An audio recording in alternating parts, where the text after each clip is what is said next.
Hello, this is Stephen Bernstein, Global Chair of McDermott's Health Industry Practice Group. Well, the tax bill is now law, and as I know you have heard, it contains some very specific implications for tax-exempt nonprofit healthcare systems. In the evolution of the new Tax Act, the major tax writing committees of both houses of Congress endorsed a series of punitive changes to exempt organization tax rules, several of which were included in the final bill. Clearly, many in Congress no longer view nonprofit health systems as inherently worthy of special tax treatment. This creates unique strategic challenges and opportunities for tax-exempt healthcare systems. Do they now consider restructuring their operations, or do they remain committed to the nonprofit tax-exempt business model? To help our clients address these challenges and opportunities, we at McDermott Health have prepared the following vidcast, Nonprofit for-Profit Conversion Strategies, a checklist for the General Counsel. This program features core members of our exempt organization's practice, and to begin the presentation, let me introduce my partner, Michael Peregrine. Thanks, Steve. With the new tax bill, the health system's long-term commitment to tax-exempt nonprofit status is now a legitimate strategic issue. The relationship between exemption benefits and its related regulatory requirements may be less balanced than before. In this new environment, it's totally appropriate for the Health System Board to think about whether it makes sense to consider greater system investment in for-profit vehicles. From a governance perspective, conversion is no longer fiduciary heresy. It may be a very smart call. We think that the General Counsel is well suited to lead the internal conversation about conversion strategies, and we've developed a checklist to help with that process. It focuses on the most likely options by which a health system can shift assets to a taxable model and the legal and tax implications of those options. A review of choice of entity options and the valuation of assets to be transferred to for-profit ownership will be key preliminary checklist planning tasks. The other items on that checklist include executive comp, tax planning, deferred comp, and state AG review issues. My partners Bob Luthien and Erica Mashar will start us on the checklist. Conversion from tax-exempt to taxable is not an all-or-nothing proposition. Even before the tax reform bill, many systems have migrated over the years from a purely tax-exempt model to at least a partially taxable model. This trend will likely continue as Congress and the Internal Revenue Service place increasing pressure on nonprofit hospitals. A variety of options are available to shift to a partially or completely taxable structure. Let's walk quickly through the tax considerations of each option. Options for complete conversion include the sale of all assets to a for-profit entity, a drop-down conversion, where the tax-exempt organization transfers assets to a for-profit subsidiary and then sells stock of that subsidiary to the buyer, a merger into a for-profit entity, or a conversion in place if allowed by state law.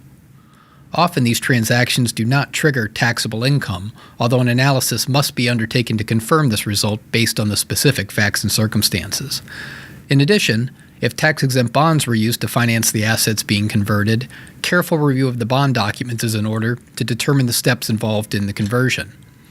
Note that in each scenario, the historic tax-exempt assets must be valued at the time of the conversion and held in charitable trust by a tax-exempt entity after the conversion. A 501c3 organization that holds such sale proceeds typically shifts to a grant-making foundation that supports healthcare causes. This shift requires organizational leadership to become aware of an entirely new set of tax principles, as the organization will likely transition from a public charity to a private foundation, which is subject to strict limitations in terms of business holdings and related party transactions. One option for partial conversion is to contribute certain assets to a taxable subsidiary.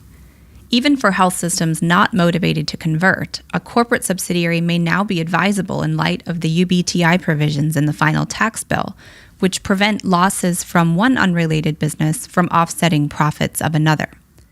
By placing multiple unrelated businesses in a single corporation, exempt organizations can benefit from the same kind of offsetting that for-profit companies practice every day. But taxable subs must be handled with care. intercompany service agreements must be at fair market value, and the sub may not be a complete UBTI shield if certain interest or rent payments generate deductions at the subsidiary level. Another partial conversion method is a joint venture with a for-profit partner, an approach that's been increasingly used by health systems in recent years. A JV is much more tax efficient than a corporate subsidiary if income is expected to be related to overall exempt purposes. LLC or partnership agreements must be carefully negotiated to include provisions to protect the tax-exempt party, especially in light of recent congressional and IRS scrutiny. It's important for the for-profit partner to understand the limitations of Section 501c3, as even the best drafted partnership agreement won't help if the parties don't follow it in practice.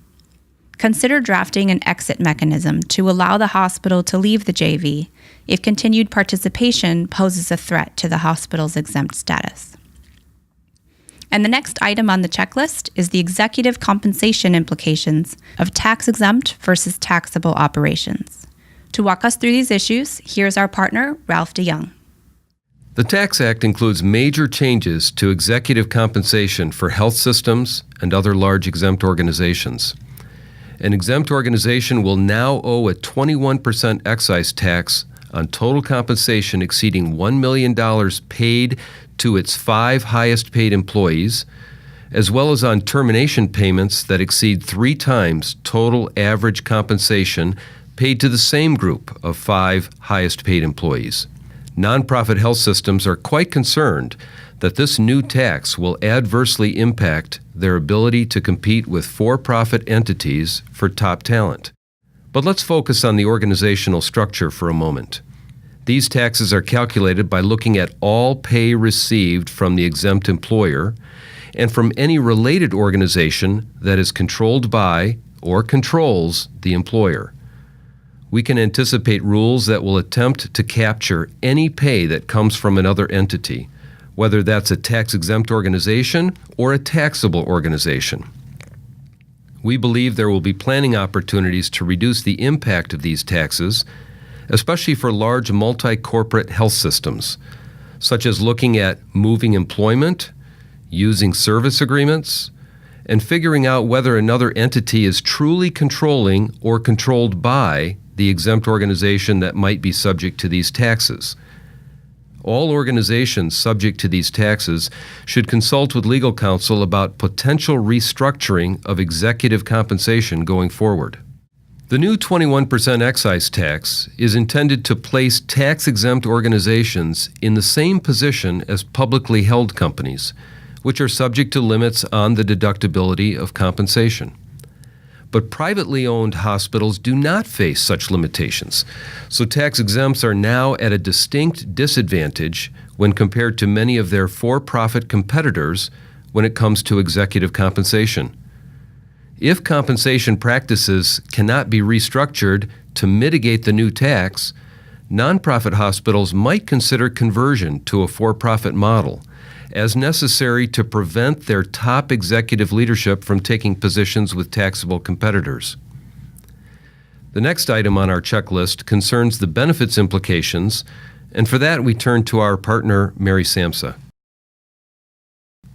Certain benefit plans require change if a current arrangement is structured under a provision only utilized by tax-exempt organizations. Although most health and welfare arrangements on conversion will not be impacted, organizations offering Code Section 403B retirement plans or Code Section 457 non-qualified plans will no longer be eligible to sponsor these arrangements post-conversion. Employers need to evaluate what that means and if liquidation of the arrangements are legally required or whether continued maintenance in a frozen state can be negotiated with the IRS. And the next item on the checklist is the perspective of the State Attorney General and our partner, Michael Peregrine. When considering any form of conversion strategy, it's important to acknowledge the key jurisdictional role of the State Attorney General. State AGs have long been sensitive to the legal issues involved in transactions that shift control of nonprofit assets to for-profit ownership. They're also concerned with the application of charitable proceeds that might result from such a transaction. These issues include, but go beyond, matters of valuation and fair market value consideration for the transfer of nonprofit assets. There may be unique charitable trust considerations in play.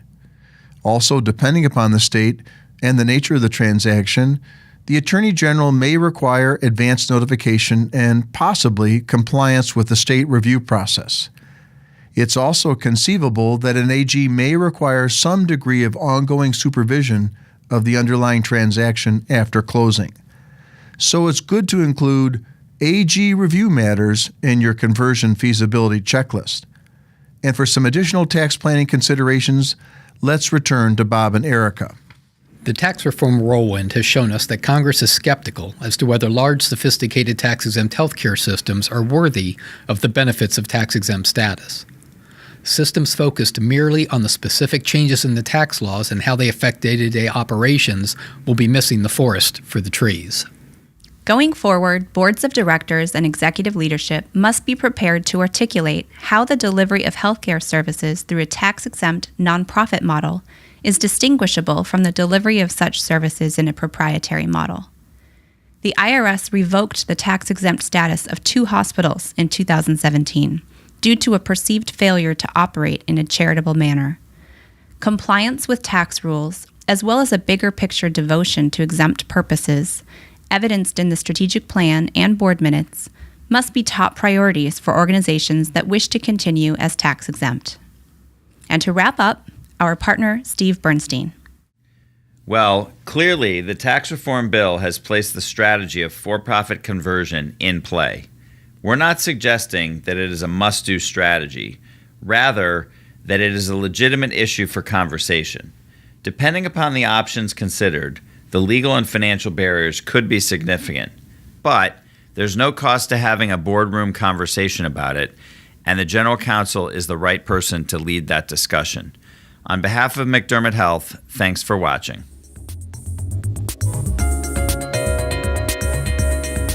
Copyright 2017, McDermott, Will & Emery. All rights reserved. Any use of these materials, including reproduction, modification, distribution, or republication without prior written consent of McDermott, Will & Emery, is strictly prohibited. This may be considered attorney advertising. Prior results do not guarantee a similar outcome.